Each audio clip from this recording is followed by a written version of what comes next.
Regarding the Taliban and their re-emergence, it's very much concerning. It is something that not just Afghanistan in the region, but especially Europe should be very much concerned about it, because it will have two immediate impacts, beside many other impacts it will have, but two immediate impacts. First, it's the rise of the new wave of the young extremist and fanatic people in the West. The second thing is new wave of immigrants. And Afghanistan's security and stability will affect the region, and the displacement of Afghans and also some other people around in the region, most of them, they will head back to Europe. They will head to Europe for safety and for hope and for future. So immigration, a new wave of immigration, and also the potential rise of new wave of extremists coming from Europe to Afghanistan, because they see that sort of extremist narrative have taken over a state. It is very dangerous. Who do you blame for this complete mess? Well, first of all, I blame Americans more than anyone.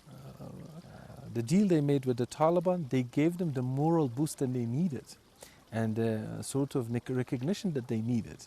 So I blame for such a mess right now the Americans more than anyone. And then the Afghan administration, not just now, for the past 20 years, that they were unable to really establish a functioning state.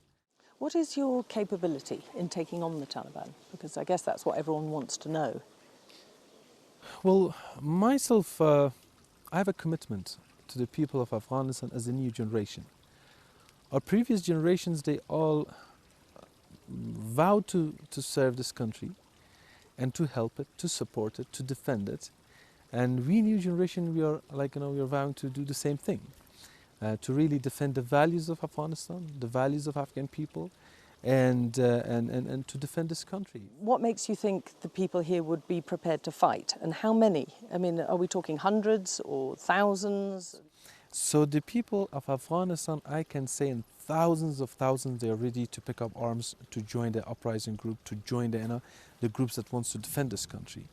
And the problem is the lack of ammunition and weaponry, and also, of course, resources, which is the most important thing. Particularly myself, once again, I need to emphasize on the fact that I'm just a politician that have been left no choice but to actually do something in defending this country and defending this land, and especially my constituency, because the thing is that I have not attacked anyone. I have not went to any country or any constituency to empower or like force my own idea and belief on them.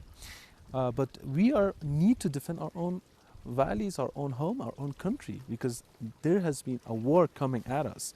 So I'm just a politician trying to do something for my country, and there's no choice left for us but to stand and defend our country. You're not afraid of dying? Because there are people who want you dead. Well, no one can say, oh, I'm not afraid of dying. Of course I am afraid of dying.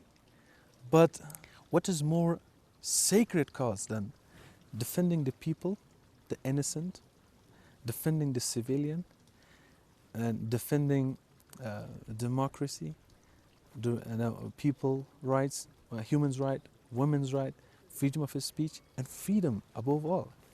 What's more sacred than defending that? If it takes my life, well, I lived a very meaningful life. But you mentioned your warning, because the West, Britain, Europe were left sleeping with ISIS. Yeah. There were warnings, but they ignored it until it exploded. Absolutely. Is the same thing? What's your feeling about much, here? Much worse than that.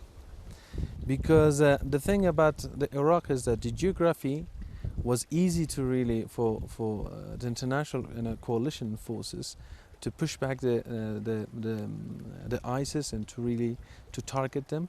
But this geography of Afghanistan is very difficult and hard. So it is going to be much more difficult. And so I hope that there shouldn't be, or there won't be, any numbness regarding Afghanistan's situation, and this time they listen to the warning.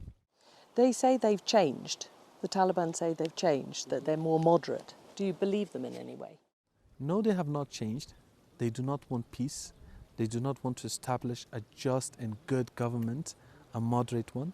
They want to establish an extremist narrative government, a cruel and violent government with sort of extremist plans for the country. They want an Afghanistan of completely under the blanket of darkness. But we do not want that. And the people of Afghanistan do not want that.